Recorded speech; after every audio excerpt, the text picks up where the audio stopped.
Hey, Bryce, did you see the big Pokemon announcement? Oh, it was big. Oh, it was so big. Oh my God, it was ginormous. Oh, it was massive. Massive. Oh, I was mind blown. Oh, I could not believe it. It was the size of a mountain. Oh.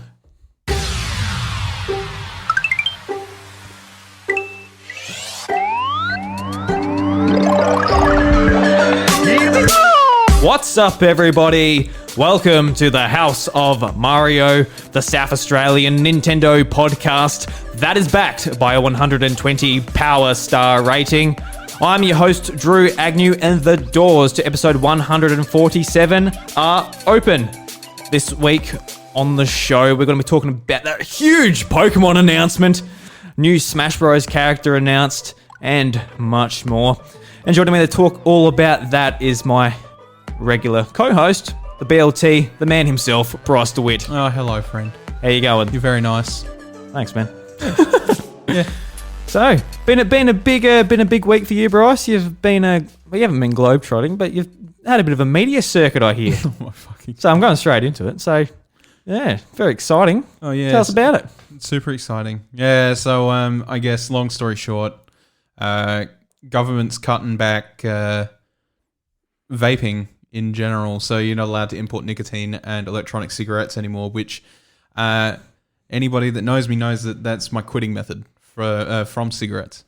And I'm finding that extremely disappointing and infuriating because I've also moved several people to vaping in an attempt to quit.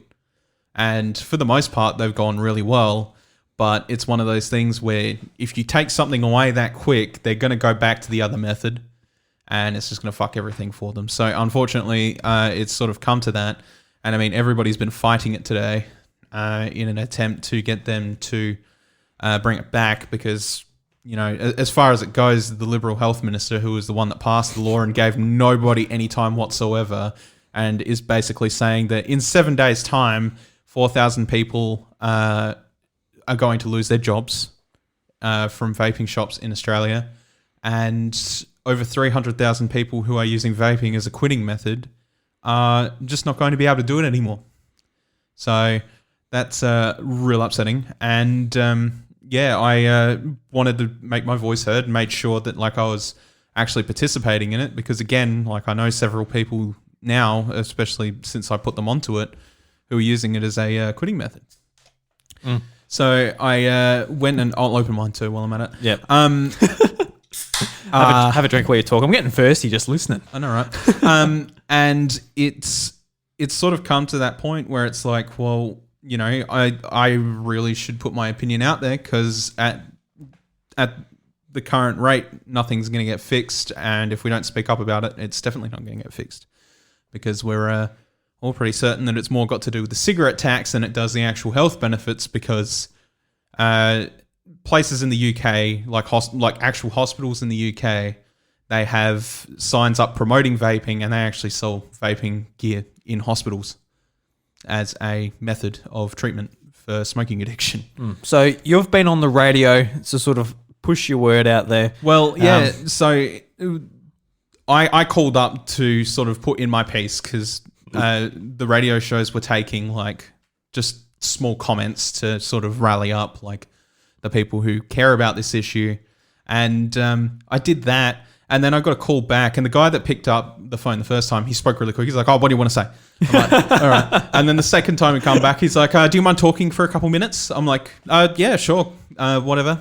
So I held for a bit and then they brought me back on the line and I sort of just told them, you know, why I started smoking and how stupid it was. But, you know, I've been cigarette-free for the last 3 years because of vaping. And it's been the case with people that I've introduced that to. So, I had a couple-minute discussion there with the radio host of 3AW and, yeah, it was interesting. Yeah. It's just I see it on Twitter. I'm like, oh, yeah, Bryce is getting pretty into this. And, you know, as he should, it's a bit ridiculous that it's getting banned. Mm. And yeah, he's posting that it's He's been on the radio. He's done the media circuit. The Melbourne radio of all things Yeah, too. Melbourne radio. And then he's not the local radio.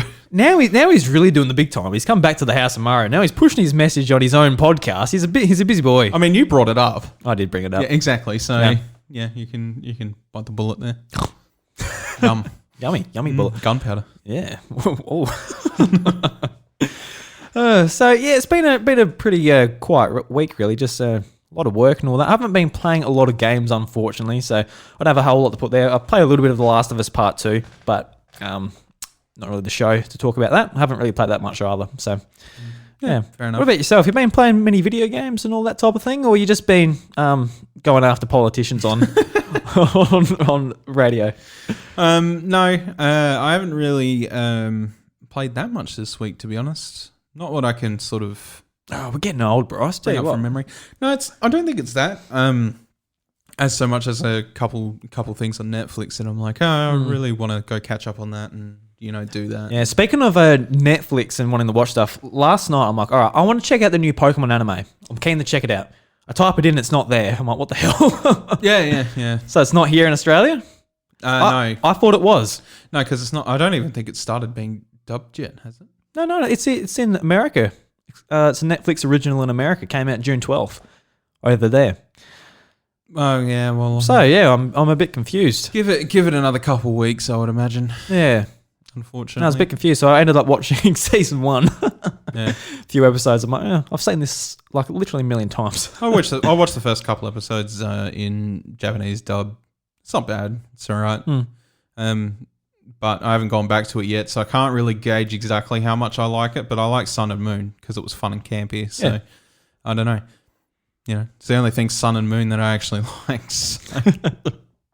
Yeah, there's something about it. Yeah. So what have you been watching on Netflix then? I guess what have you been checking out? We spent the last couple days watching the new season of The Sinner.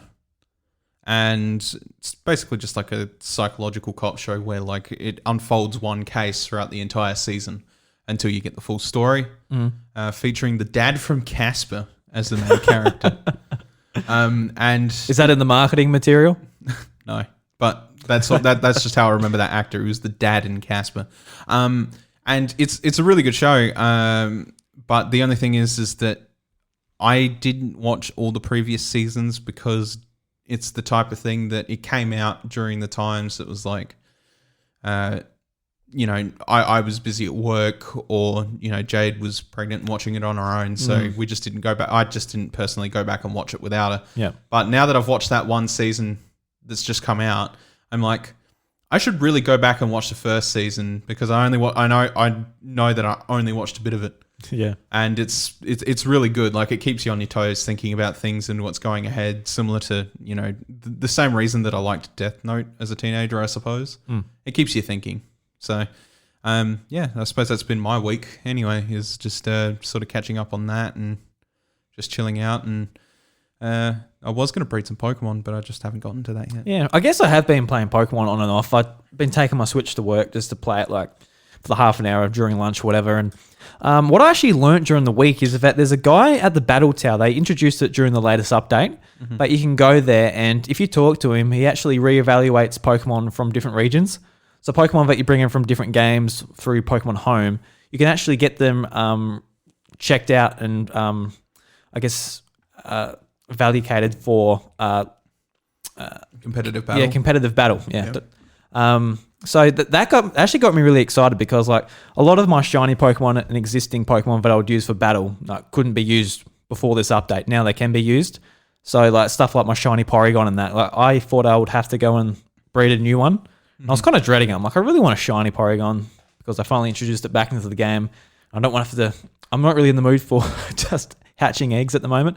Yeah. So I can just bring it in from Let's Go and go straight away. So that's good. Yeah. So I'm really excited about that. And they're actually introducing the Three Musketeers back into not the Musketeers, but the three trio Pokemon. I keep on forgetting the names. Cobalion, Terrakion, and Virizion. Yeah, I keep on forgetting the ones, but. Yeah, so they're introducing them back into competitive play later this month. So that's a bit worrying if people familiar with competitive Pokemon know that, especially I think Cobalion was a really scary Pokemon in competitive and a lot of people had him. So, yeah. But yeah, I think that's a cool little feature that I never really heard about until probably like a few days after the actual DLC dropped. So that looks cool. Yeah, there's a couple of things that's sort of buggy with that as well. Like when you transfer over Pokemon, you don't get their Pokedex data immediately. You have to put them in the daycare to get their Pokedex data, which it seems like a really tedious process, which I feel like they should fix. It seems like something they've done on purpose. So you can't just like trade it all over and instantly get your Pokedex filled. But since people who have already done the work, like just let them. Yeah, you might as well. Yeah, because I haven't done it because, to be honest, I think I'll just complete it normally just because it's fun to do. I mean, can we talk about the reward or can we not talk about the reward? Yeah, absolutely. Yeah, we can talk about the reward. Well, the reward.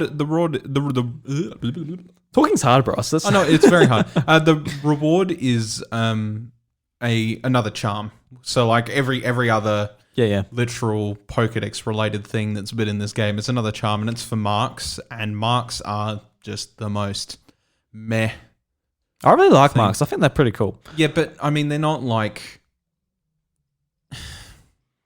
Imagine like you go ahead and you breed like a 5 IV Pokemon, comes out absolutely perfect, absolutely stunning, beautiful, and it doesn't get a mark. And then you can't get marks through breeding either. You can only get them as wild battles. Well, there you go. That's even more annoying. Yeah, so I think they're cool. For people who don't know what marks and Pokemon are, which I assume is a lot of people. They're just titles for your Pokemon. Yeah, they just work as like what ribbons did in previous games. They're in the same section, and you can catch a wild Pokemon and it might have a certain mark, and there's only a certain there's like heaps of different ones, and when you send a Pokemon into battle, it will have that title. So if you have a Raichu with a triumphant mark, it will say, Drew sent in Raichu the Triumphant. It's like it's just a cool little thing. And there was a competitive battler that had a Whimsicott, and Whimsicott uses Tailwind to usually speed up its team member all the time. So that he actually had a title or a mark called the Furious. So he called his Whimsicott the Fast End. So when he sends it out, he sent out Fast and the Furious. And it was a shiny one, and it was also, that's what his whole thing was about, is like speeding up his team. So it is cool that it's used in different ways, but yeah. Because I know like a lot of shiny hunters are looking for shiny Pokemon with a mark. That is like one of the rarest things you can get in the game. Yeah, but come to the future, how long are marks actually going to last? Oh, well, they'll probably last forever now. Because like ribbons have. Ribbons all the way from Generation 3 have carried all the way till now Generation 8. So they're not going to be a thing, they're going to disappear. But yeah, I don't know. We'll see. We will see. We'll see. Bryce, so we got a lot of news to get through, Bryce. Do you want to jump in? It's pretty much a news week, so yeah, I suppose so. I suppose so. Woohoo! Yeah!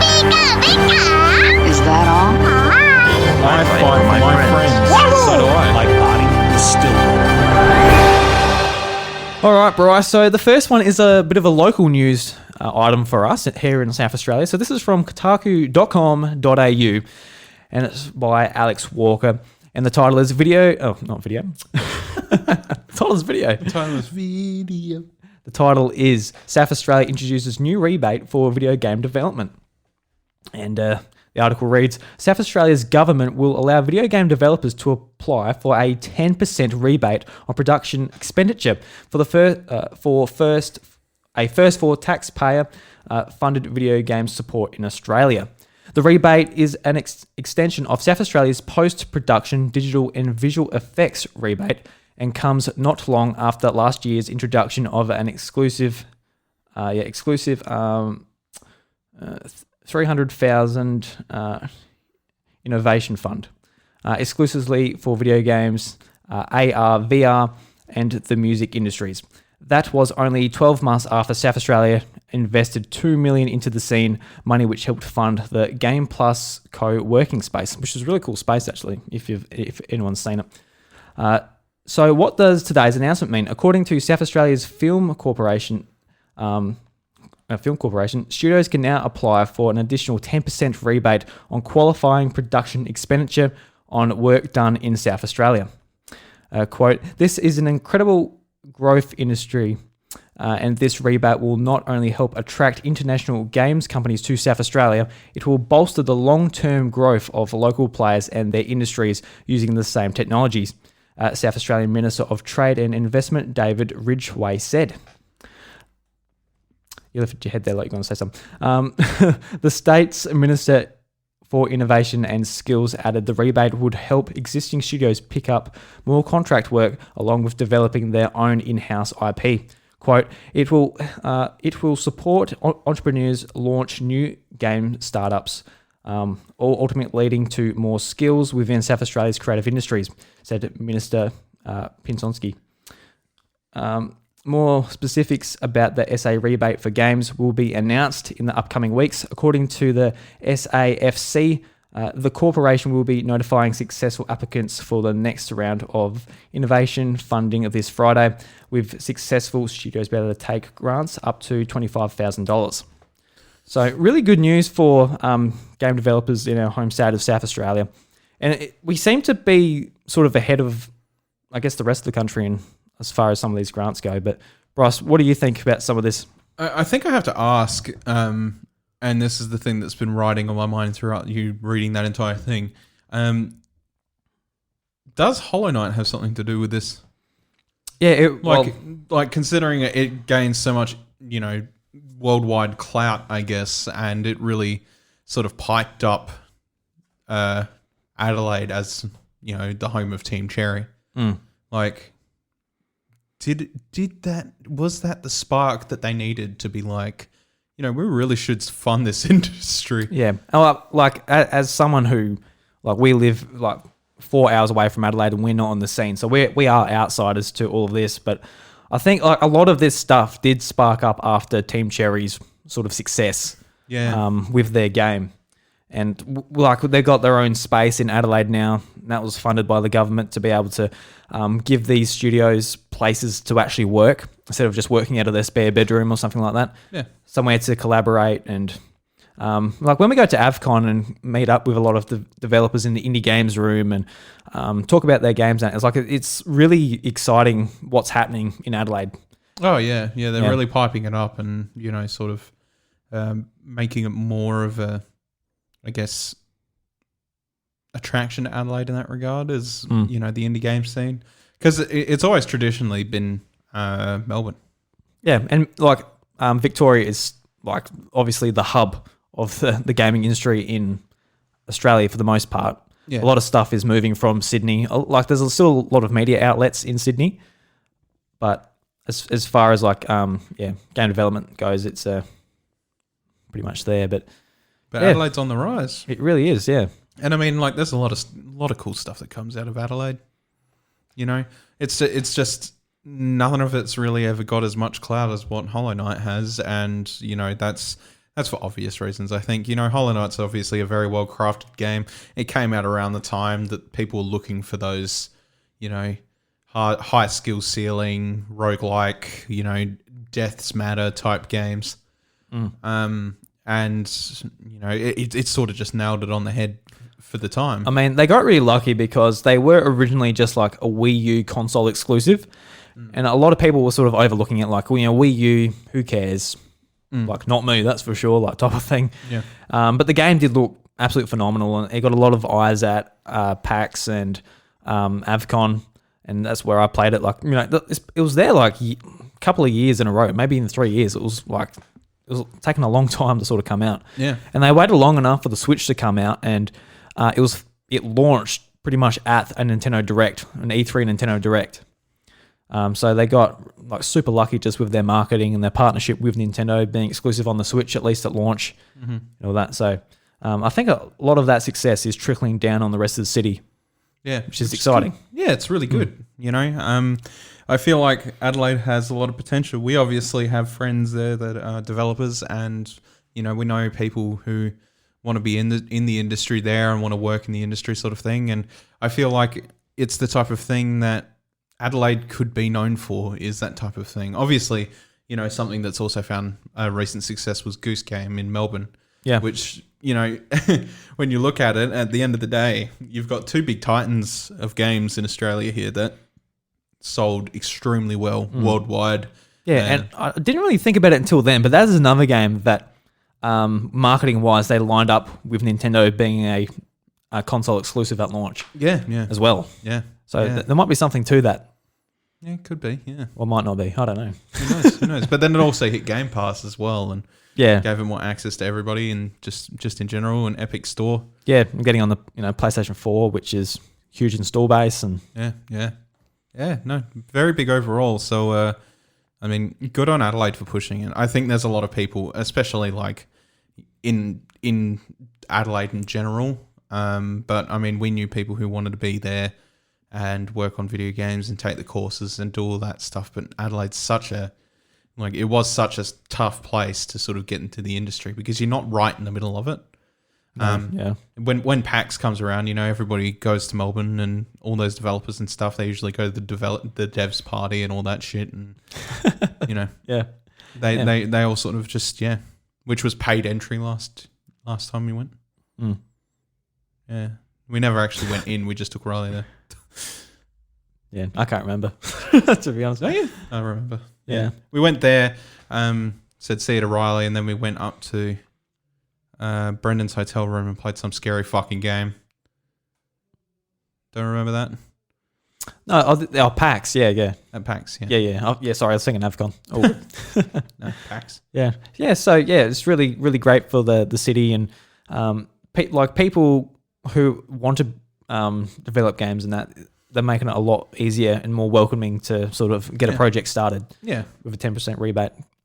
it's good. Yeah. So next story is this is one you'll have a lot to touch on, Bryce. So Nintendo may be done with mobile games, and I've got this from VG247, which originally came from Bloomberg, but this website sort of puts it all in more of a condensed package because it would have taken me like 25 minutes to read Bloomberg's. 15 minutes for a normal person, but 25 for me. Yeah, right. Yeah. So Nintendo has reportedly not been impressed with the performance of its mobile games. According to a new Bloomberg report, Nintendo is seemingly backing away from mobile markets and choosing to instead focus on strong console business. Quote, we are not necessarily looking to continue releasing many new applications for the mobile market, Nintendo President Furukawa said, which caused company stock to dip by 4% one day later. The company doesn't expect any big plans this financial year for its mobile operation and will instead turn its gaze to supporting the currently available games. Nintendo's development partner DNA likewise indicated that it'll be a while yet before we see another release for them. Nintendo, which first announced its real interest in the mobile market 5 years ago, has since released multiple titles based on its franchises, none of which set the world on fire. Even other games saw revenue boost as a result of coronavirus lockdowns worldwide. Nintendo's games declined. Nintendo faced criticism in the past for how it monetizes its games.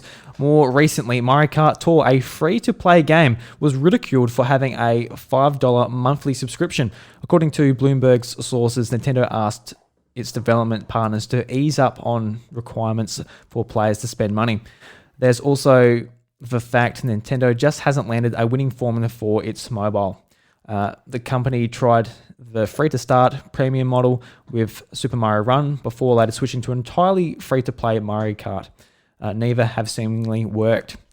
So, Bryce, I'm going to throw this to you. I dare say you have a lot to say about this. I mean, I wouldn't say they've done terrible in the mobile market per se until Mario Kart Tour really fucked it up. The thing is with Fire Emblem Heroes, a lot of people aren't spending money on that because by the time you get to the end and you're like, right, I'm going to go ahead and compete in the rankings boards, you're going to have to spend a lot of money. And it's a real pain in the ass to do anything. It's poorly designed in the fact that if you want to compete in ladders, you got to have a lot of good rolls. And, that doesn't happen without spending money. Yeah. And that's one of their best performing games, for mobile. Mario Kart Tour has always been predatory, and I stand by it when I say that. They were using a franchise that was very well known and very much downloaded by the time, a week later that it came out. Everybody fucking had it on their phone. and they were really interested in playing it, only to sort of bring a very dumbed down version of Mario Kart with some predatory monetization issues. And what else? I mean, Pocket Camp. I've never played Pocket Camp, so it's really hard for me to gauge that. I would imagine that's mainly down to the fact that now that New Horizons is out, you've got your simulator. So declining revenue in Pocket Camp would be tremendous because you're going to get all that from New Horizons anyway. Yeah, I think like to me, what they're sort of saying is, I think they made like a lot of money, but they were expecting to just like clean the bank with it. They were expecting to get so much money because of their IP and their name, and because like how much they make in the console business, they're expecting that times 2 probably in the mobile market just because of its install base. No, because you won't beat trash. Yeah, that's right. That's the thing. That's what the App Store is for, is trash. But in saying that, like, you know, they've introduced some really nice core concepts that, you know, I kind of do hope that they take away in, like, Fire Emblem Heroes being like a really basic Fire Emblem with story updates and stuff like that being, you know, a fun journey that you can sort of just go through and do. Dragalia Lost just got its major story update, technically ending what I would call, I guess, the second book, if we were to put it in Fire Emblem Heroes terms. So like season 2, maybe equivalent. Yeah, essentially, yeah, season 2. Yeah, that's probably the best way to put it. And it was great. And you know, I'm really happy that Dragalia Lost is still going as it is. The major problem that they've got with Dragalia Lost is like, because it was a new IP, they made sure that Cygames were just hammering free shit because they wanted people to play it. And considering how Super Mario Run or whatever you want to call it, and Dr. Mario World were probably doing, and Mario Kart Tour, you know, people get really unhappy about it.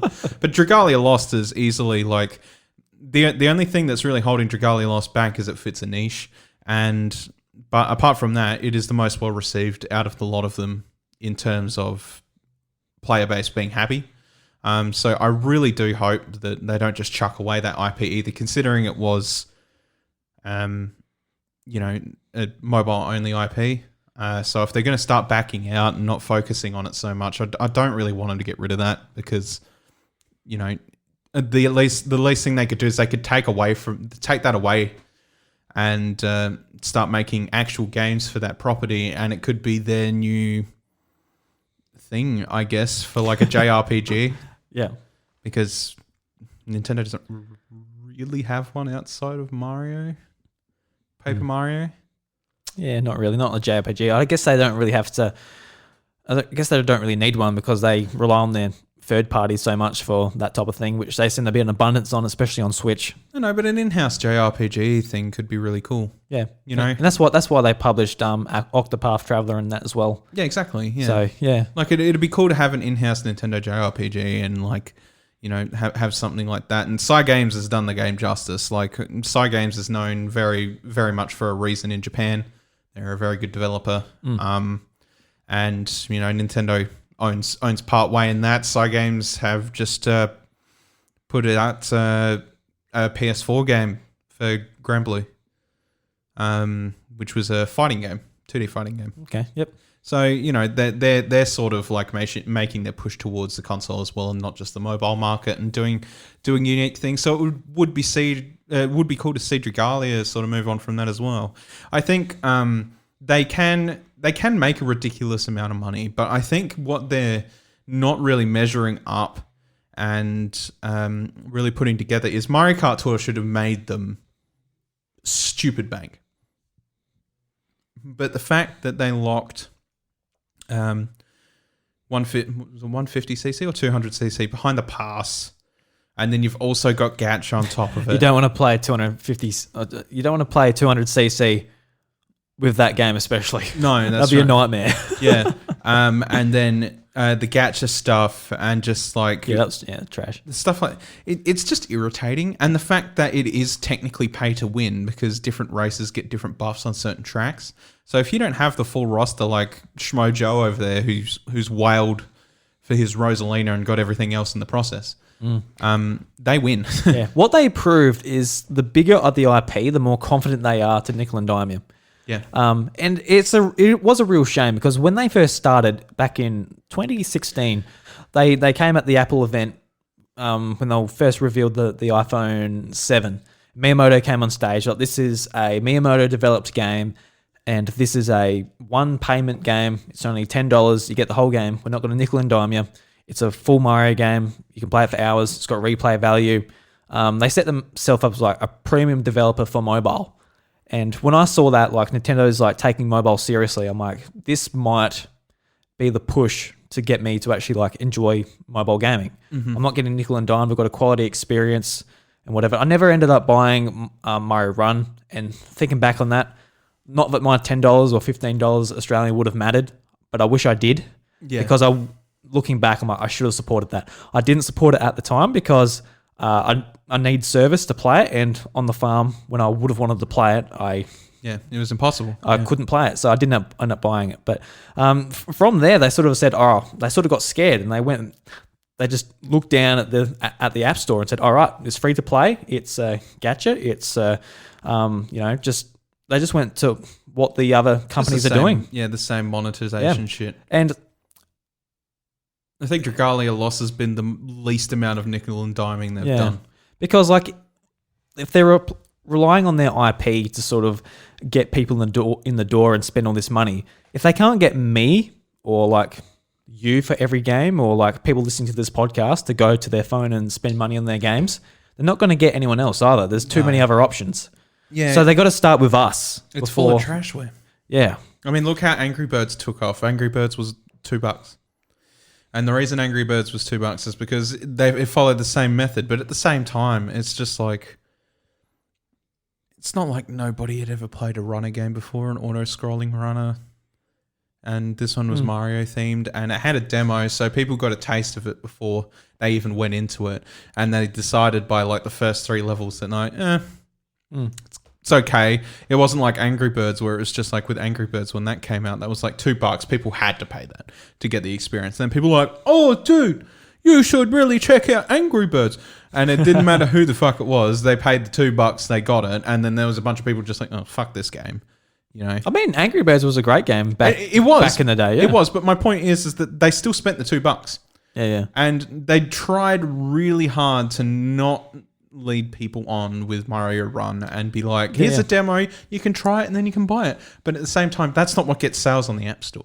It's people talking. It's a lot of people downloaded, but they were not converted to an actual purchase. No, which really sucks at the end of the day for the rest of Nintendo's mobile games. Because imagine if they released a Mario Kart, which was just buy once, and it had like 8-player multiplayer, like online, offline. You could just like get your phones out and play with one another. It could have been huge. Yeah, it could have killed. And Mario Kart's one of my top 3 favorite games, and I thought that game was shit.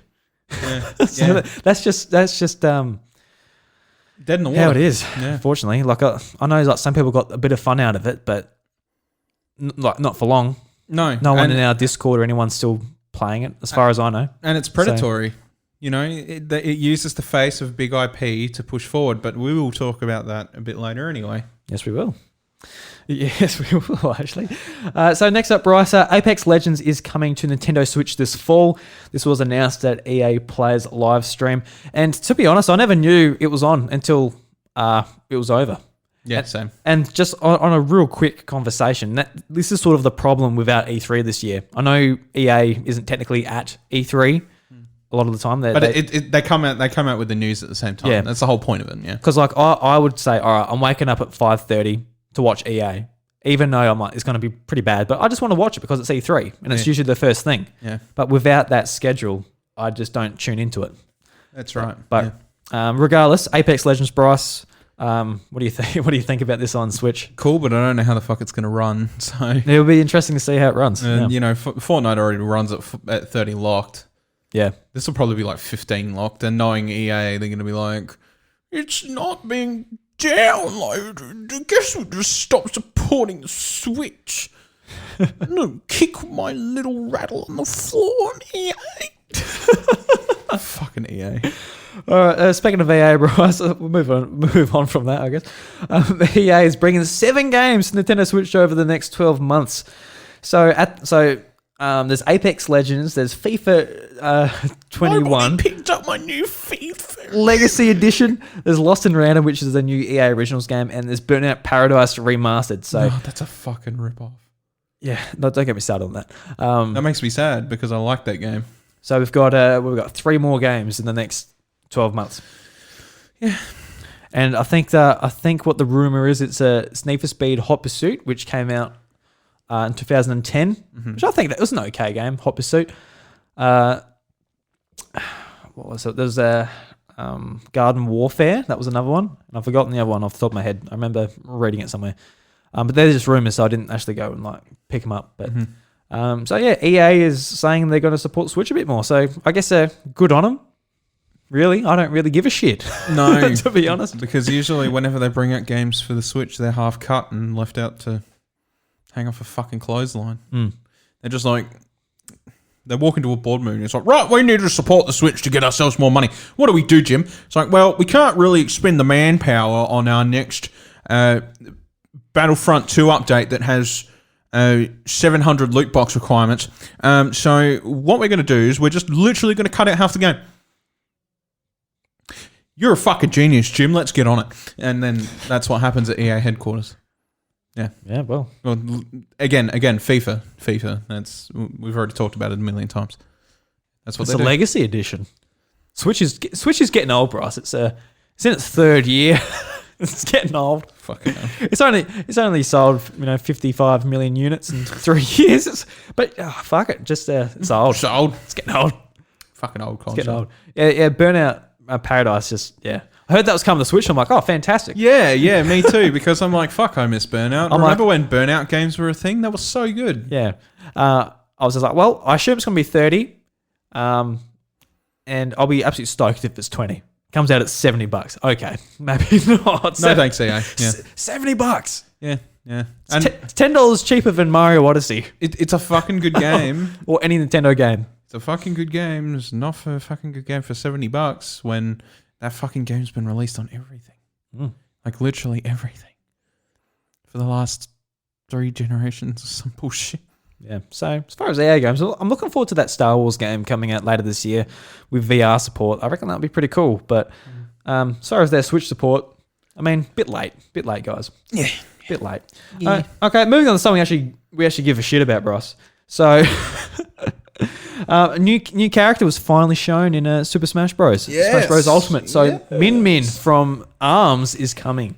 So exciting stuff. So Sakurai sat down and he showed us his house, which we already seen in the his TV cabinet. Yeah, well, we actually saw that in a Famitsu article that he showed off his setup and all that in his house. I've never seen that. Yeah. All right, but yeah, he has an absolutely amazing setup. Yeah. It's like 2 TVs right next to each other. He's got like 2 of each console, including the PlayStation, the Xbox, like a Switch, all the like legacy consoles. Really cool. Yeah. He's got a real dope setup. I love it. That's what I want. Because there was a Famitsu article, and it was basically like he has 2 houses, so he can easily like stay at one when he's working long hours and go home and stuff like that. So I think he had like an amazing setup at his other house as well. He'd have to. Yeah. I mean, that's the industry he's in, right? Like, yeah. I mean, yeah, he's a producer of like one of Nintendo's biggest games. Yeah, exactly. So buy 2 TVs, go for it. Tax deductible, it's fine. Good job, Sakurai. So, what did you think of the character herself? Oh yeah, well, okay. So Yes. So just in general, when they said it was going to be an arms wrap, I'm like, Min Min or Twintel, please. And I was going to be happy with either. I know you're like the Ribbon Girl person that would be like, I'd love a Ribbon Girl in there since Springman's already an assist trophy. It's like, I can see that. But I can also see like Lucina Crom's situation going on there. But I think just design-wise, I think Min Min's probably my favorite design character in that game. Yeah, I agree. Like Min Min, Twintel, even Helix. Yeah, just but like someone like really like unique. I didn't think Helix was going to be in there. no. but just a lot of someone people were hunting for him though. were they? Yeah. Yeah, the thing is like, and Ego Raptor actually posted this. They're just like, I see a lot of people ramping up and getting mad about, Helix not getting in or whatever. Oh, you got to get mad about something, Bryce. And it's just sort of like, let's put into context why Min Min works in this situation. It's sort of just like, going over the abilities of all the different fighters and how like translating that into Smash would be sort of wonky. Whereas Min Min's is sort of just like, if she punches her dragon arm, it shoots a laser. And it's like, cool, that's easy enough to understand. And like, I agree. The trailer was awesome. As for actually playing them, I'm not sure. Playing the character. Yeah, well, she seems interesting. Like the special button, so the B button is going to be like the other arm, basically. So you're actually able to do jabs in that, like in the game, and you can swap the weapons from I can't remember the exact name, but like the big wrecking ball type of item, or another dragon, or the spinny thing. I don't know the name of the actual weapons. It's been a while since I played the game. Yeah, I can't remember off the top of my head right now either. Yeah. So I'm really looking forward to playing it. Seems really cool. And it was cool how sort of like after he talked about the character and the stage and that, he actually like, he just sits there and talks about, oh yeah, I got the voice actor for Captain Falcon back to do the trailer. To do the grunts. Yeah, to do the grunts and that. Like, we haven't had him back since like Nintendo 64 and just like information like just like into like production of the actual trailer. Yeah. I feel like you've just got to be such a big Nintendo nerd to care about that. And that is like majority of people tuning into this, especially live. Because I'm sat there and I was like, watching the stage. I'm like, all right, I kind of get it now. But then you're like, oh, well, talking about the production of the trailer, got my ears open. Like, yeah, tell me more, Sakurai. Just keep whispering sweet nothings into my ear, Shaka guy. Sakurai. I just need to read his Famitsu articles more often because he's just a fascinating dude. Yeah, he is. Yeah. Even just seeing his lounge room is like, yeah, nice. yeah, that's right. Yeah, but no, I think overall, like, I'm not saying that it's a bad design. I just don't know how I would play it, I guess. But overall, it's pretty true to it. Like you said, A and B is different punches. Left hand, right hand. Then the fact that arms do different things when you smash attack and stuff. Is pretty accurate to getting abilities when you're fighting under certain conditions, and I think overall it's just going to be a good time. Yeah, and like the stage as well. I really like the idea of like the and the arms, the jumping pad as well. The arms music, yeah. So I absolutely love the theme song. Oh, so do I. It's like it's just. Oh.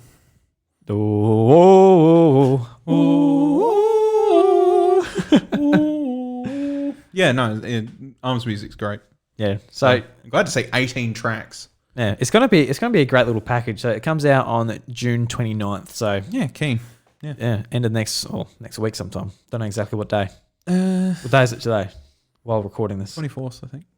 It's 25th. 25th. It comes out the 26th. Okay, so it's just after the weekend then. It just comes out Monday. Oh shit, it's even closer than I thought it was. Yeah. Wow, that's cool.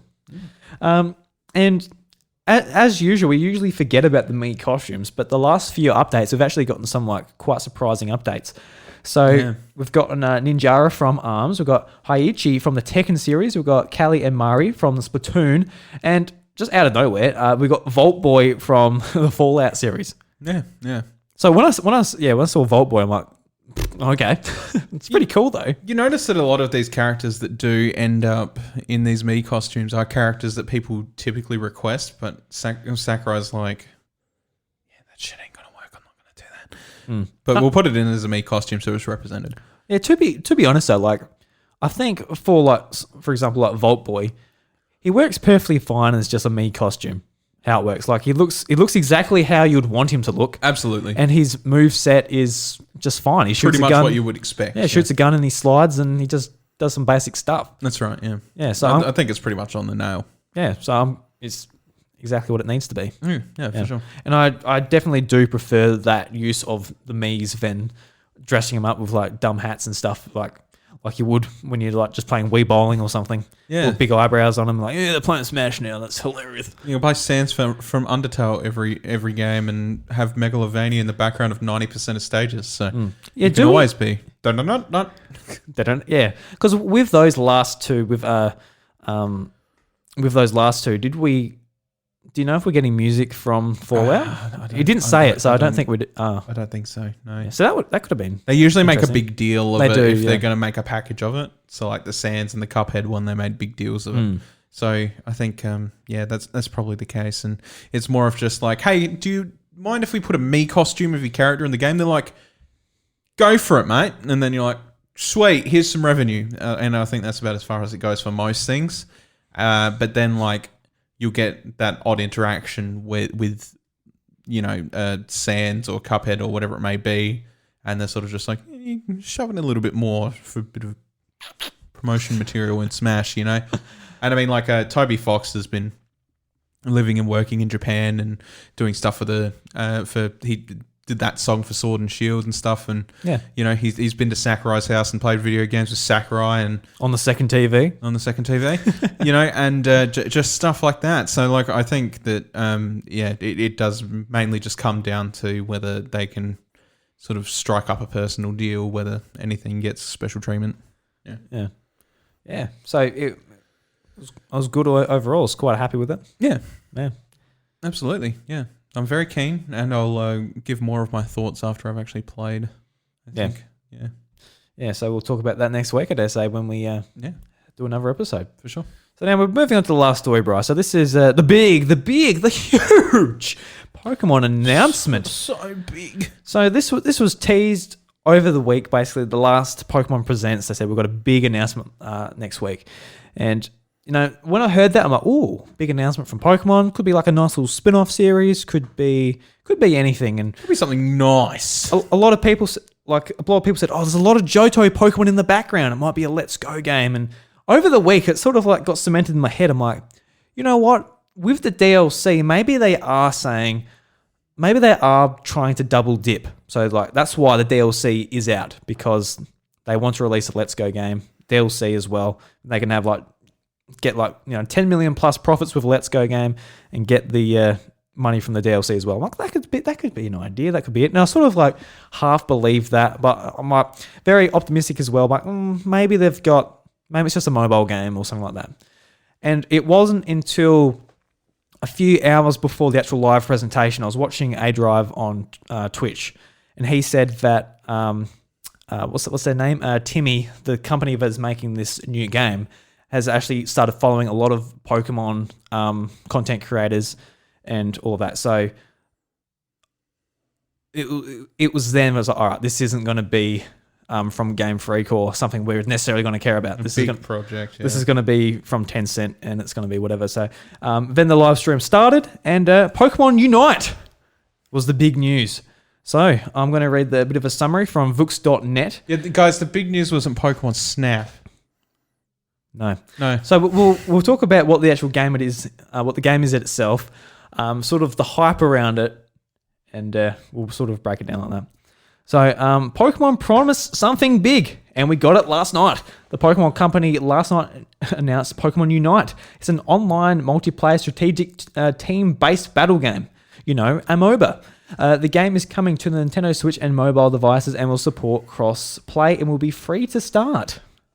Pokemon Unite has 5-on-5 team battles. During these battles, you'll catch wild Pokemon, level them up, and evolve them. You win battles by scoring the most points. The game is currently being developed by TIMI Studios. So, Bryce, I know you've played like a million times more MOBAs than I have. I've played like maybe 2 matches of League of Legends, maybe even 1, and I'm like, you know what?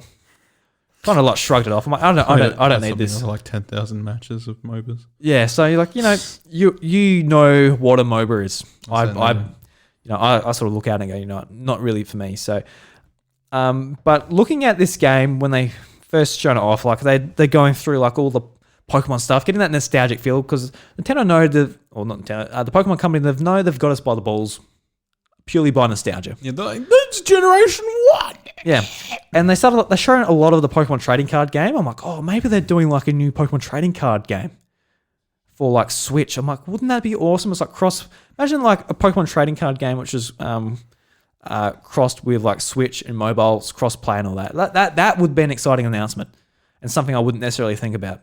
But when they showed this, I'm like, okay. And like, I will play it just out of curiosity, and I'll try to play out another MOBA again just to dab my toes in a different genre I don't usually play. But the game itself just didn't look that good. Anyway, to be honest, I know like it hasn't finished development and all that, but this is what they've shown us. So I'd like to get your thoughts, Bryce, someone who's played a lot of League of Legends and someone who is tired of sort of the Pokemon Company's app bullshit. Yeah, as you talked about last week, so you don't have to go into all their bullshit. But what do you think about this game? Okay, so I'm going to put it pretty bluntly. I don't have an overarching issue with them doing it. No. It was really, really stupid of them to put it in a separate direct this week, because everybody is very much clearly sick of the apps. But on top of that as well, the parent company, the company that's heading it is Tencent. Yeah. So this is a big like whoa, okay, and the company that's developing it is TIMI. Now, let's put this into perspective. TIMI already have a MOBA on Switch. It is called Arena of Valor. It does feel like they've borrowed a lot. Just judging by how I've looked at the gameplay, it feels like they've taken a lot of engine assets from that game and moved them over. That game did not succeed on Switch at all, and it failed very quickly. Right. Yep. And look, there's some aspects to it where I'm like, you know what, that could be cool. Just like going in for team Pokemon battles, using your ultimates, doing all that stuff. The typical MOBA stuff. But I think the thing that absolutely really, really gets my goat is that Tencent is involved. Because as much as, and I had this conversation with Dylan on Twitter anyway, but like they did okay with Call of Duty Mobile last year. That was fine. Because you enjoyed that, didn't you? Yeah. It is just simple Call of Duty, but there is shit in your face all the time that's like, buy me, and you're like, no, and you can just keep playing with no repercussions whatsoever, right? But the other thing is that I mean, PUBG was okay as well on mobile. It actually performed really well. Tells you that Tencent know how to, invest in something that's obviously going to succeed very well. And they're very money hungry people. They definitely are. But my main concern with this is Tencent and the Pokemon brand, and what that means is a mesh, and that they could monetize the shit out of this like very, very quickly. That we've obviously had problems with Pokemon in the past with monetization or dead apps or whatever it may be, and that's just ultimately killed their games. It's cross-play, which is okay, but at the same time not great, simply because with a controller, I'm not sure whether I'm not sure whether you can control the map and stuff like it's real. I tried to really scour the gameplay to try and get a feed of exactly what's going on and like what you're limited to and stuff like that. And it's a very, very, very basic MOBA. It looks like it's going to be very easy to pick up, which tells me as well that if they load that with microtransactions, give that to a child, you're probably going to get some backlash there. So yeah, they got to be careful with that, being like Pokemon's primarily a children's game. So they do have to be careful. In Pokemon Go, like it's fine. It's not too easy just like spend all this money. And I mean, Pokemon Go, you don't even have to spend a dime if you don't want to. No, you can just like sort of go out and do whatever. But Tencent owns League of Legends now. Yeah, they own the parent company Riot. And they 100% own Riot now, do they? I'm pretty sure. Yeah. Okay. Right. Yeah. Right. They've owned them for a while, and the thing is with that as well is that there's been monetization problems with League in the past, and a lot of people have spent money on League. You can actually go onto a website now, type in your username or log in, and then you can actually view how much you've spent on League of Legends, And some people I know have spent a couple hundred, or it's sort of higher above me. But I've spent over $1,000 on League of Legends. Jesus. Yeah, so that tells you how much money I've spent on a MOBA, and that is one that is like full-fleshed. You got to enter your credit card information. You sort of got to be more of a responsible adult about these things, and it's not just easy to click a button and get a purchase. Yeah, so hopefully it's the same case for this. Well, that's what I'm hoping, but it's Tencent, and like as decent as Call of Duty Mobile was, and as decent as PUBG was for mobile versions of the game, which PUBG, it's a godsend. They can't even get that game to run on fucking Windows PCs correctly. But there is buy me shit all over the screen. And when I was discussing it with Dylan, he was like, I feel like that's a security problem that phone manufacturers really should sort of process. And I'm like, yeah, but you could also not be a money-grabbing bitch like Tencent and sort of just fill the screen with that shit. It might be I'm going to play it, and I'm probably going to enjoy it to a degree. I don't have a problem with that at all, but I just know that somewhere there's a line you got to draw somewhere, and Tencent never draws it. They kind of just do whatever the fuck they want, and if they've got their hands on the biggest media franchise in the world, I don't think they're not going to just... Yeah. I mean, a lot of that stuff, we're going to have to wait till the game comes out and actually check it out ourselves, see what it's all about. But my main concern about like their involvement with Tencent is like Tencent just basically has a monopoly in China for games, and they're investing in so many companies. Some we know very well, like Riot, obviously, like they're owned by Tencent, but like other companies like Activision Blizzard and all of that, like, last year, what happened with Hong Kong and everything, them not standing up because they don't want Tencent to withdraw money, and like so many companies are just invested with them. And I hope this is as far as it goes with Pokemon Company and Tencent. That's exactly right, yeah. So like this game is what it is, but I hope sort of no other games get infiltrated by Tencent. Because we know Nintendo partnered with Tencent to get the Switch released in Japan. Tencent are the ones who are actually releasing it in China. Yeah. So, yeah, we'll see, man. We'll see what this game comes out. But as far as the actual announcement and sort of handling of the Pokemon Presents, that was just awful. If it was all together, like they said, they're showing off Pokemon Smile, then next up's Pokemon Unite. I'm like, oh, okay, I'll download that. Then they moved on to Snap. Oh, Snap! And then finished it up with Cafe Mix. I'm like, cool. So there's some games I'm going to give a go at least. Yeah. But just with Tencent being like obviously a massive partner for the Pokemon Company, this is going to be something that's going to maybe end up being pretty good for the Pokemon brand as far as making money.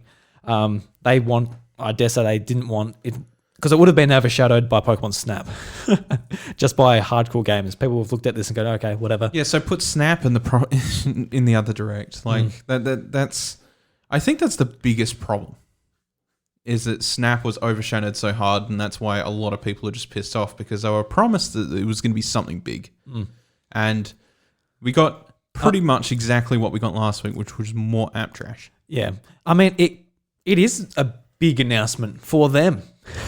Not for us. That's the thing. No, and they're speaking to us. They're not at a business meeting. Yeah. They're like, we're so excited to bring you this Pokemoba. And I'm like... But you know what? That's the vibe I get from the Pokemon Company in general, though. They are salesmen. They are businessmen. And like, I don't... Especially these days. Yeah. Like, I get the excitement from Game Freak, but I don't get... I don't even think them these days. It's sort of hard. It's sort of hard to tell because, like, they're sat in front of the camera and they got the translators, and like they're not. It's not like a podcast or something where they're just like having a chat talking about it. No, yeah, and there might not necessarily be camera personalities and that either. But yeah, I don't know. We'll see. We'll see how it goes. There was a lot of Fs in the chat when I was watching it live. A lot of Fs. I'm like, I didn't watch it live. I watched it in the aftermath because like I forgot that it was on, and then I saw your Twitter update, and I was like, oh fuck. Yeah, I mean, I that night I was playing The Last of Us Part 2 for the first time, and I'm like, oh well, it's getting it's 10:15 and it starts at 10:30, so I'll save, I'll get to YouTube, I'll load it up, I'll wait, and I'm watching it, and Yeah. Well, sweet. Just don't call a big announcement in general if it's not going to be like something that's just absolutely going to blow us out of the water. I mean, if there's any positive to come from this, other than if you're excited about the game and you want to try it out, at least it isn't a game from Game Freak. They aren't stretching themselves so thin that the next game might be hopefully an improvement on some of these issues we want fixed. I mean, I hope so, but I don't. So I guess that could be a positive. I don't think that's going to be the case either, though. And like, it's tough. It's tough. Like, the series is really going through a slump in the public eye. In general, I don't know if it's the public eye. I think it's just the either the hardcore or very vocal. Like, I think there's like big fans like us. We've been with the series forever, and we saw some issues with the mainline games, and we're sort of seeing like they're really like really getting into different genres and all of that with the mobile market. Yeah, but I mean it from the prospect of like, if you were to put a PS4 with Spider-Man in front of a kid, and then you will put a Switch next to it with Pokemon Sword and Shield on it, what one are they going to probably gravitate toward more in the end? They'll probably go to the PS4, yeah, press the home button, and go to Fortnite. Yeah, but the thing is that at the end of the day, like, they've got to figure out some sort of medium there where they're like, We're putting all this effort in. We've got enough employees to sort of really smash this out. We've got the funding. We've got, people working on the game and shit like that. They have a potential to make an absolute, ballpark of a game where they just absolutely smash a home run. But as much as like, again, I enjoyed my time with Sword and Shield, and I definitely still have my problems with it, but it's still not quite there. Like. Yeah, I absolutely love Sword and Shield. I like it better than Sun and Moon. Like, there's no. I would argue that I also probably like it better than X and Y. Yeah, It's probably the best 3D game in the in the last, like, ever since 3D games started. But like, beyond that, I think it does show to some degree where the wear is when they've worked on this one. Does that make sense? Yeah, you can see just like bits that needed to be in the oven a bit longer. Yeah. Which was mainly the visual stuff. And the coding. Oh my God, the coding. The amount of Crown Tundra details that have been revealed. And that's happened before. We've gotten leaks just through their data, which they didn't. Yeah, the demo. They just had all the Pokemon in the demo for Sun and Moon. And it just, the whole Pokédex leaked. Yeah, and they haven't scrubbed a hell of a lot of data from Isle of Armor either. Like, there's trainers from the Crown Tundra in its data. Yeah. So so it is a bit strange, but they'll just leave it in there. But we already know how big the map is because somebody managed to like open that data in the game and find like the location listings, but on the map. So we already know how big the Crown Tundra is and how many fly spots there are on the Crown Tundra. Yeah, saying how big it is, I'm like, oh, this is going to be pretty cool. Yeah, it's going to be good. It's going to be fun to explore. I think it's going to be, it's definitely going to be bigger than the Isle of Armor, which is already a plus because, like, as pretty as the Isle of Armor is and a lot there is to explore there, it is on the smaller side and probably a little shorter on the content. But I also think that the Crown Tundra is supposed to be the big bang. Yeah. In general, and the Isle of Armor was sort of just that side piece that needed to go out there to keep people interested. Yeah, I guess it's because like the first pack doesn't have as much dev time, and more dev time goes into the second pack. Yeah, similar to what happened with Zelda. Seems to be following that kind of model where the first pack was like, oh, that's kind of fine, but then the second pack's like, oh, all the story and all that too. So yeah. True. Yeah. But I look at what Pokemon games have been announced and are coming out this year, and for me as a long-time Pokemon fan, I've got Mystery Dungeon, which is one of my favourite spin-off games. Sword and Shield DLC, which is exactly what I wanted for the mainline Pokemon games. And Pokemon Snap coming. I'm like, oh, yeah. So there's 3 games where I'm like, all right, thank you very much.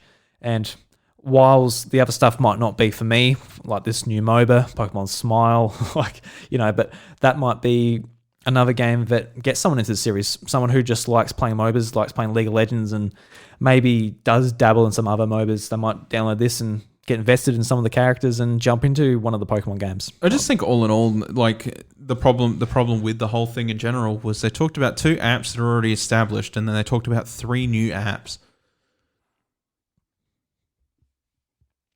It's fucking. That's fucking. That's like a Pokemon Presents. It's like cool. You got all these people with the Switch waiting to hear about the Gen 4 remakes and the Johto, which I didn't expect, by the way. I was like, I don't know what to expect here. I'm not even going to start fucking speculating because knowing what's going to come out of their mouth, by the time all of it's said and done, we're probably going to be disappointed anyway. And what do you know? It turned out to be an app again. Yeah. I didn't expect anything, but I'm like, I'll just be like, I really like Pokemon. You can put pretty much anything in front of me and be like, oh, this is fun. But if it's on a phone, that just sort of screams a certain quality a lot of the time. Whether it's from Nintendo, Pokémon Company, or otherwise. And I hate to say it, but Pokemon Quest is pretty much the same deal as well. We have that on Switch and mobile, and that's gone nowhere. League of Legends Wild Rift, which is the mobile version of League of Legends, is due out probably pretty soon, to be honest with you. There's some competition for it. Yeah, immediate competition from the same company. I made a post on Reddit about it. I was like, of course, Tencent's going to fucking kill it before it even fucking gets off the ground, because at the end of the day, people who are going to play that game that aren't Pokemon fans are going to be MOBA people. And if there's people that are Pokemon fans that have never played a MOBA before, they're probably going to find that maybe a bit interesting. You know what Tencent's probably game plan is? They want people to move over to Wild Rift. They want people to move over to League of Legends or Wild Rift, so then they get all the revenue from it. Oh yeah, shit, yeah. Get people in with Pokemon, which is a big brand for younger people, then suck them into the... Yeah. Yeah, how much League of Legends actually makes per year? Like, is it fucked up? Well, it was their only game for years. It can make years and years, wasn't it? Yeah, now they've got a couple. I mean, you've got 2 more on mobile and PC, Legends of Runeterra and... Valorant. Teamfight Tactics. Yeah, then you've got Valorant on top of it. There's 3 games. 3 games they've released. Yeah, and since their 10th. They're becoming their own publishing arm too. Like they're stepping it up.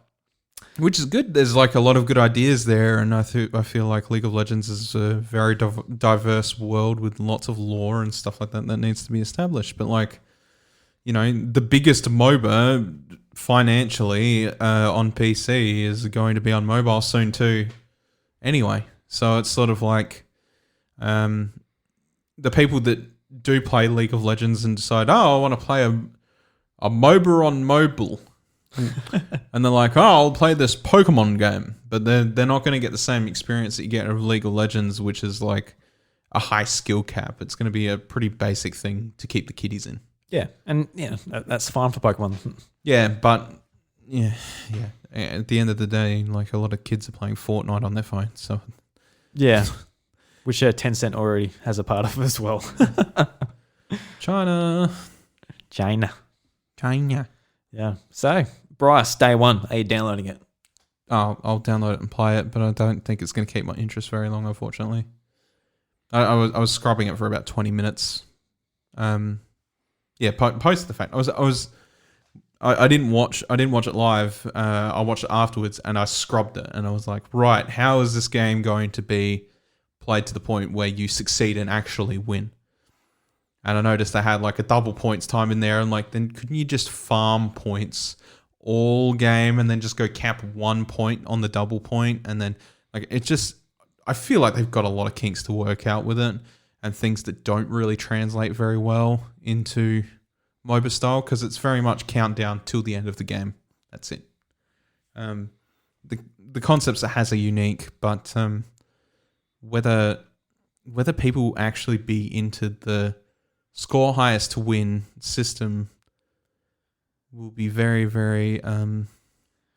Because it's usually like League of Legends, you got to destroy their base type of thing, isn't it? Yeah, exactly. Whereas this, it's like the way it's played is that you've got towers like you would usually do in any MOBA, but the towers are now capture spots where you can capture Pokemon, and then it's like the more Pokemon that are captured on a spot, that degrades, eventually breaks, and then you can't catch Pokemon on that spot anymore. The whole idea they're trying to go for is that you push back people so they have less healing spots, But also by definition, that also means that the opposite on the enemy team that has pushed them that far also do not have as many available capture spots. So they have to go deeper, which makes it a null trade per se. And if you get somebody that just goes around and farms the whole game on the losing team and has a shit ton of points racked up and ready to go, as soon as bonus time hits, they're going to take the sneaky way around, go away, and they're not going to have to travel that far because they've still got those points pushed up, and they'll just cap the double points, and then all of a sudden they'll just be straight ahead. I feel like there's going to be massive balancing issues with that. And the problem with MOBAs is that even if you never thought you would ever care about balancing issues, the one thing that MOBAs will do is make you give a shit about balancing issues. And it will get to the point where people will get so into it, they're really enjoying it, but then something will be unbalanced to shit and it will make them quit. That's like how it goes. And then the people who abuse that shit are the people that get cussed out and called racial slurs and shit in chat. Yeah, actually, I saw a few people in the chat basically saying, "Oh, MOBAs have such toxic fan bases," and that. I'm like, yeah, they do, but you gotta check the Pokemon fan base as well. Sometimes, it's shown some things in the last year. Well, it's the most disliked Nintendo property. Well, Nintendo property. Video at the moment, and that's beating like Switch Online and I'll check it at the moment. Metroid Prime Federation Force. I think it's like 140,000 dislikes. Oof. Yeah, Roblox oof sound effect too. So what's the dislike? Read the likes first. So it's so there's 19,000 likes. So there's some cushioning, which is not actually that much. But there's only 56,000 dislikes. So there's not really much of anything on there. So this is the official Pokemon YouTube channel. So whether there's another one somewhere, don't know. No, that data's definitely wrong. I think because there was like an infographic that came out before. Well, this is. I'll go to a different video on the Pokemon channel. So we got. Go ahead. Yeah, I think that is the trailer as far as I can see. I'll see if I can find it.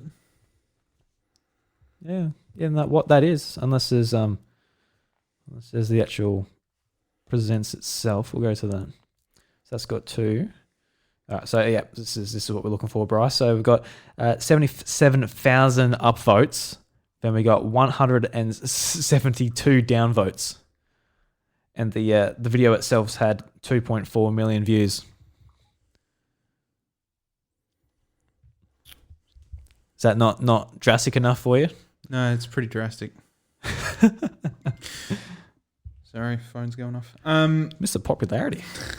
Is it the buddy Melbourne radio trying to ring you back? Yeah, it must be. Get you back on? They must really want me there.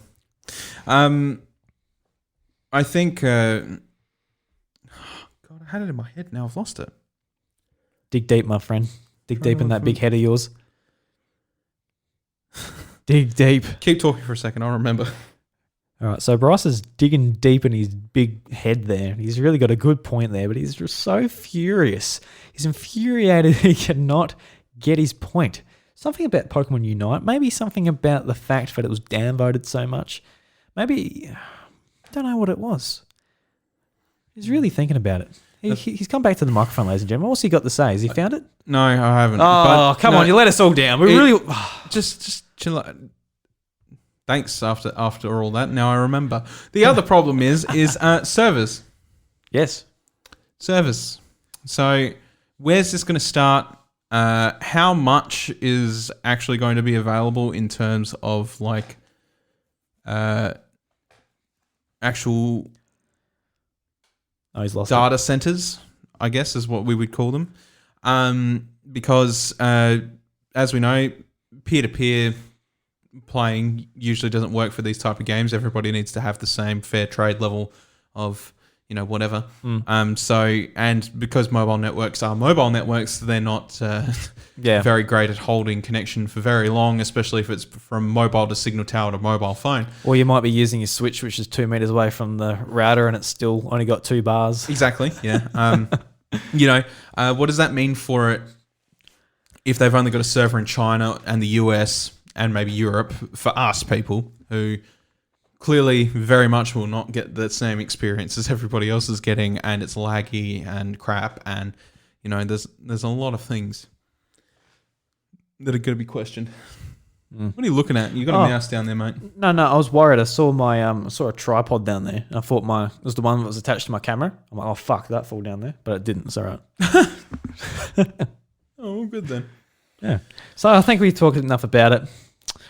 Yep. So there was that. A lot of people excited for the week and got disappointed. Yeah, unfortunately. I think it would be a fun game to sort of download and go, all right, let's see what this is about. Whatever. Yeah, I think that's probably about as far as it goes. And then Tencent will try to push save it somehow, but it won't work. No release date either, so we don't know whether it's this year could be 700 years away. Who knows? It's that type of thing where it's like, if it was released then and there, I'm like, oh, okay. But I really don't want updates about this throughout the rest of the year. It's like, oh, guess what, guys? Let's tell you about the modes that are in this game. It's like, no, don't tell us. No, just fucking release it and just let us play it, and then we'll make a decision ourselves. Because at the end of the day, the more you talk about it, the more you piss people off. I'm like, Bryce, I'm taking second lane with my Charmander. I'll attack the pig, and I'll get to level 4 and I'll evolve into my Charmeleon. And Bryce, you make sure you go top lane, use your Trico. I want you to get to a Grovyle real quick, right? And then I want you to take out the Hippopotas in the lane 2. So that'll be really helpful. That'll help us move, and we can capture the second base. So, and whoever else wants to play with us, we'll be talking. Five people.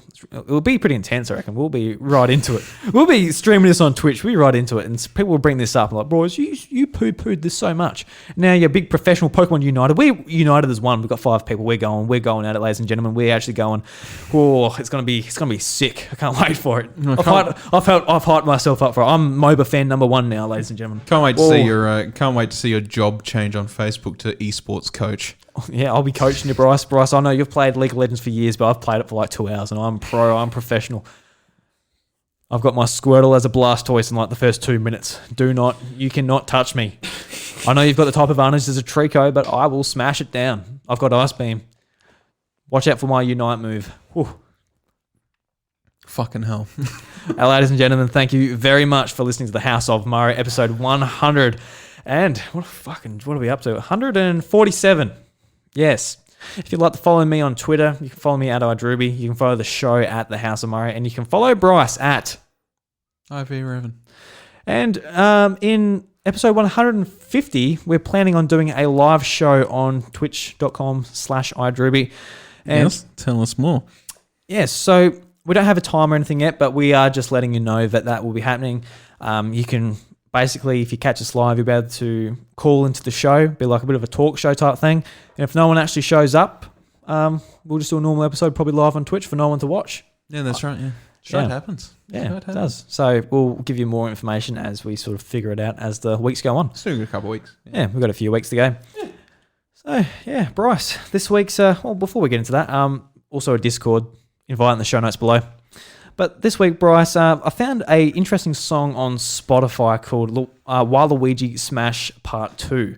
So this is by the Kevin Bennett, and he does quite excellent raps, video game raps. He's done some Pokemon ones, he's done some Smash Bros ones, and he's got 2 Waluigi Smash raps, and I actually enjoy the second one quite a lot, so I'm using the second one. It is explicit, so you got any kids in the car, don't maybe pause this for when the kids get out and you're driving home after dropping them off from school, then you smash it on then. So just wind down the windows and roll down the main street. Yeah. I mean, it's nothing. We've had a fair few F-bombs in this episode, so it's not like it matters that much, but it's not like dropping F-bombs here and there, but there are a couple of things where it's like, probably wouldn't let my kids listen to that. You know what I mean? Lovely. All right. Absolutely wonderful. So, yeah. Everybody, thank you very much for listening. We'll catch you next week. And there's the door closed. Yum, yum, yum, yum. Bryce, you're not going anywhere, mate. You're staying here.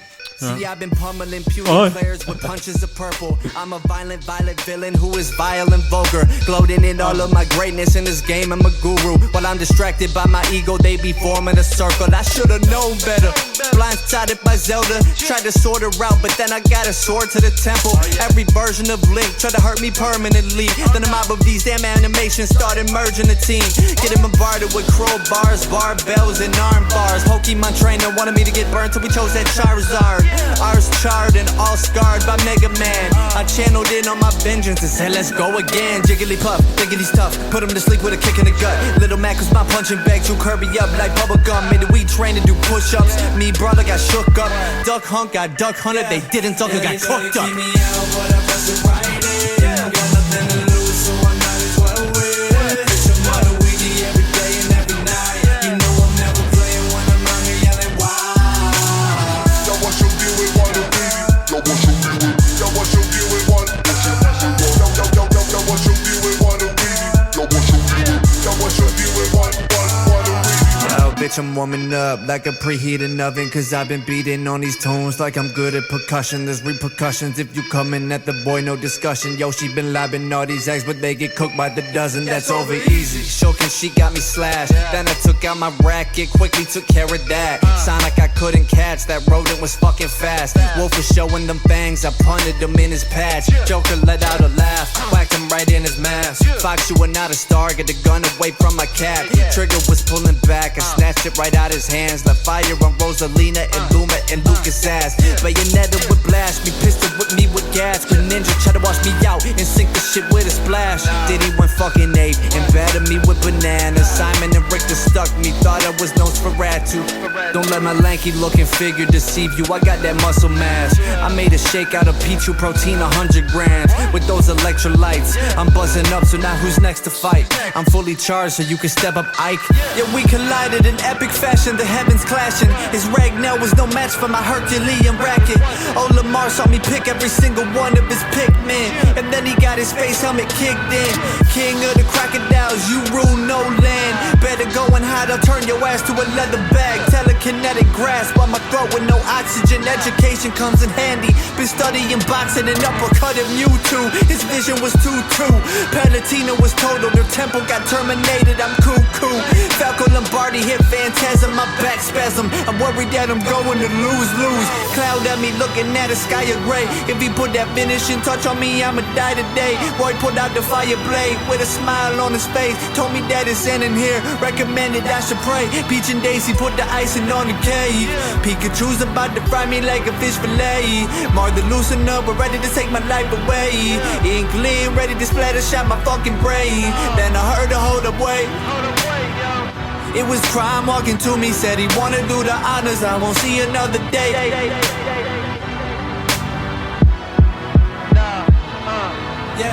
Yeah, they try to keep me out, but I press it right in. Got nothing to